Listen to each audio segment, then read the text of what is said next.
Hello friends, family, and everyone. The sunset last night was absolutely amazing. And I truly enjoyed it as I stopped at the top of our little hill, that's just a little bit above the house, when we pull off on the driveway, and I couldn't help but reflect for a minute or two. I got home and I decided we have a problem. Live out in the country with all kinds of fields around us of different kinds.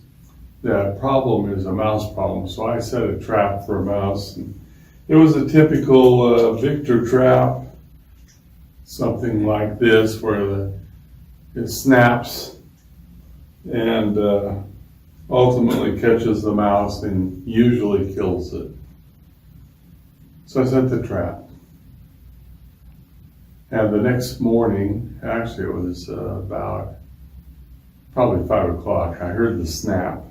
I thought, oh, we got the little bird. And I was using peanut butter for bait. What's important about this, and as a heads up, I did let the mouse go. But what's important about this, there's several aspects. There is no free lunch.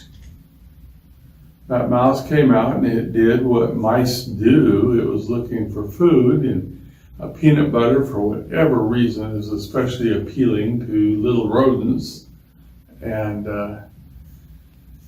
so I'm sitting there watching it as it struggles, because it was not dead. And it was breathing well, and once in a great while it would try to move. And it was almost painful to watch. I'm older and I've come to appreciate life more, and the understanding of the ending of this mortality. And that we're oriented, we most of us aren't the Buddhists. We swat the fly, we stomp on the ant, those kinds of things. Then I got to thinking about that poor mouse. Normally I would not have let it go. It was struggling so valiantly to continue to live. As you see here in this video, and I think it's going to be right here, but I don't know.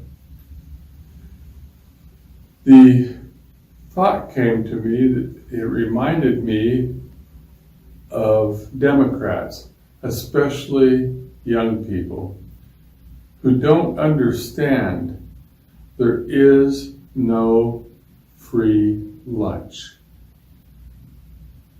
It's paid for one way or another by somebody or something. There's no question of that. But they think it's possible. They also think that it's fair to steal from those who have managed to acquire great amounts of whatever, but usually we think in terms of money. And stealing is okay in that construct. It's socially acceptable. At the same time, they're anti-slavery. And I'm just rambling here. But the nature of a slave was such that his or her time, their life, was stolen on a day-by-day, minute-by-minute basis. Yet they abhor that. They say that slavery is wrong, but they advocate for stealing from everybody else. Everything I have in the way of material goods I have earned. I paid a price for it. And when those people steal that from me, whether they call it in the form of taxes, which is how the modern day thing works, or whatever they call it, When they steal it from me, I've earned it with my own hands, my own efforts, my own energy, my own brain and smartness. I've earned those things. And they take it from me, and I don't voluntarily give it up. I don't say, come to the tax man, come to my door, here's a bucket of money. They think that's okay. What they have not studied is they have not studied socialism. They don't understand how it really works. And in their world, their idea is very much as innocent, dumb, stupid, and distant as the mouse that doesn't know what he's doing. And he sticks his neck into the trap.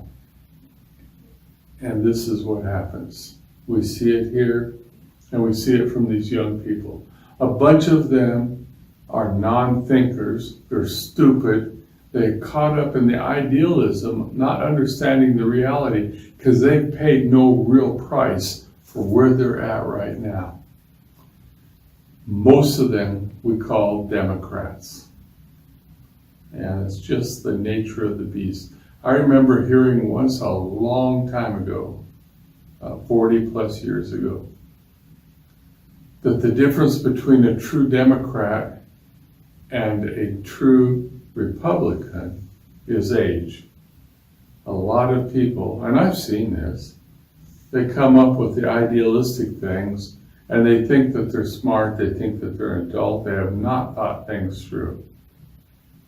I remember the stupidity in Eugene, Oregon, when 13th Street ran through campus of going out because we were advocates for closing 13th Street off and the potential risk it had.